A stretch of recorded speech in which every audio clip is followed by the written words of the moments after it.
Kyk, dit was 'n koue week sover, maar wat die sport aanbetref is dinge wit warm en Arnold Geerts is hier met al die hoogtepunte. Arnold, Goeiemôre. Die sport hou nie op nie.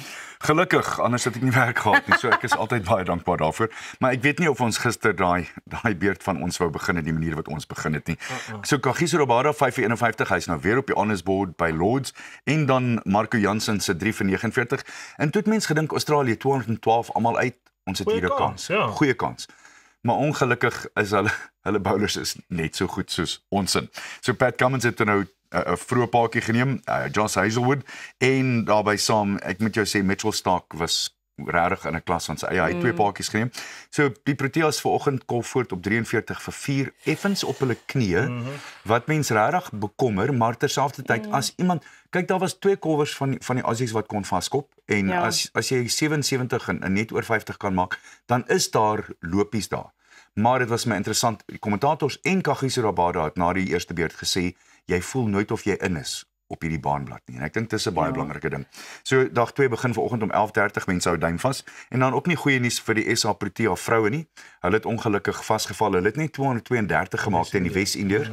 En dit is daar en ongelukkig was daar toe nou 'n reënonderbreking op die Duckworth Lewis se stelsel het die Wes-Indiërs gewen met wat was dit op die ou einde kom ek kyk 4 paadjies met 2 balbeurte oor. Ek haat daai. Daai Duckworth Lewis Ek deel jou sentiment. It is completely, Just scrap it. it is totally Why? against us Why? every time. It Why? never comes in our favor. Duckworth Lewis is not for us. Daar's ongelukkig nie 'n beter stelsel op hierdie stadium. Maar sê net nou result. As jy nee man, dis Hulle erger. kan nie dit doen nie. Dis erger.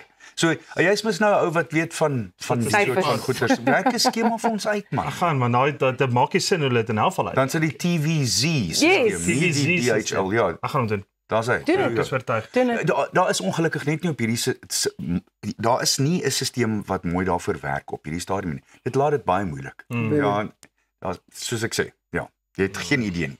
Dan bietjie later vanaand begin die Amerikaanse Ope en dis die 125ste een. Dit is dit nie verbasend dat mense ek weet dis wonderlik om dit te sien dat die tradisie so lank hou, jy wou sê. Dis ouer as ons taal. Ja, Dis waar. presies. Dis waar. Daai kompetisie. Absoluut. Ja. So wêreldnommer 1 Scottie Scheffler het gesê Oakmont waar hulle speel op die oomblik. Ek het prentjies gesien tot dusver. Ek haal hom aan. Hy sê dis waarskynlik die moeilikste golfbaan wat ons sal speel, miskien ooit. So dis blitsvinnige en hellende setperke. Daar's diep, digte rierhof en die sandkuile wat ontwerp is sodat die bal inval aan die kante en nie bo sal bly nie. Dit maak dit net alles verskriklik moeilik. So Scheffler het sy 3de major nou gewen. Hy soek na nog een in 'n ry en die laaste ou wat dit kon doen is Tiger Woods. Rory McIlroy wat die Meesters in April gewen het om 'n loopbaan Grand Slam te voltooi, het Oakmont 'n big brute genoem en gesê jy gaan hierdie week die heeltyd moet kop hou. En ek het prentjies gesien van spelers in die rof wat die bal laat val. Die rof is so lank, dis so 'n tipe van 'n Joyza gras en hy val. En as jy op hom kyk, dan val hy verder af. Terwyl jy op hom kyk, val hy verder. Oh, wow. So ja, dit laat my dink aan ek dink dit kan by Oakmont gewees het waar Lee Trevino gesê het hy het regtig gesukkel met die rof in hierdie veld, want op 'n stadium toe soek hulle die bal, toe sit hy die sak neer, toe kry hulle die bal, toe soek hulle die sak. Maar so interessant ontwerpte golfbaan is eintlik nogal opwindend vir die spel, want it's kind of like unpredictable. Ernie Els het vanoggend iets gepos. Hy het by Oakmont gewen in 1994 en net gesê jy kan nie bekostig om die skoonveld te mis nie en jy moet allerlei houe slaan. Jy moet die bal van regs na links kan slaan. Jy moet hom hoog en sag kan slaan van links na regs. Jy moet laag kan slaan. Jy moet regtig hier al die houe hê. Hy sê Rory McIlroy het ek gister gehoor sê you've got to go through the whole bag. En dis interessant, jy moet al die houe kan hê. Ja. En Oakmont, dis wat jy wil hê. Dit is dat die beste spelers in die wêreld wat die beste houe kan slaan, dit kan regkry. Ek dink dit gaan 'n mooi rond te wees. Ja, verseker. En dan laastens die Vodacom Bulle is nou besig om al hoe nader te beweeg aan die Verenigde Rugby Uitdaag toernooi. Maar afrigter Jake Watt het gister 'n baie interessante ding gesê. Dit gaan nou heel duidelik baie interessant is om te sien die spelers wat genooi is vir die boksspan en die wat nou nog nie is nie. En Jake sê David Kriel is die real deal. Hy sê hy is een van hulle suksesse en hy's verbaas dat hy nog nie in die span is nie. Hy het aan die eerste media langs die veld by die span se oefening gesê dat hy nog nie vir die bokke opgeroep is nie, is vir hom baie snaaks, en dat hy een van die spelers is met die mense met die meeste invloed in die bokspan en in die bullespan, en dit laat vir my regtig interessante gedagtes laat opkom. Hoekom en hoe dit werk en hoe dit aan mekaar sit, want as ou soos Jake sê, hierdie seun kan speel, dan moet jy weet hy kan speel. Maar die squad wat Rassie nou bymekaar gesit het, is oor die 54 spelers op die oomblik. So even if you do get a call up, the chance that you're going to play is very slim. You're right. I think he brings a broad squad, and then they look at, here's an interesting thing, they look at combinations.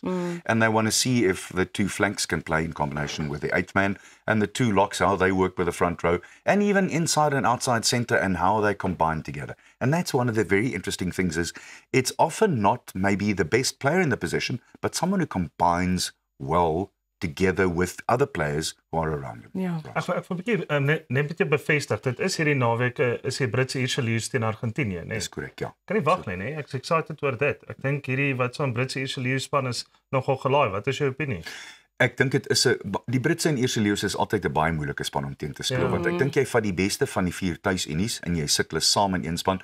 Jou enigste probleem is, ek dink daar is tussenin kan daar maar wrywing wees, want dit is ouens wat jy saamgooi uit 4 baie verskillende situasies, en hulle kompeteer teen mekaar tot die reg aan die einde. Terselfdertyd, as jy hulle kan laat jalla, as die afrigter hulle behoorlik by mekaar kan sit weer eens, dat die kombinasies werk, dan is hulle baie gevaarlik. As jy terugdink aan 1974 toe ek 'n seentjie was, daai leeu's het hier nou toe gekom en al 4 toetse gewen.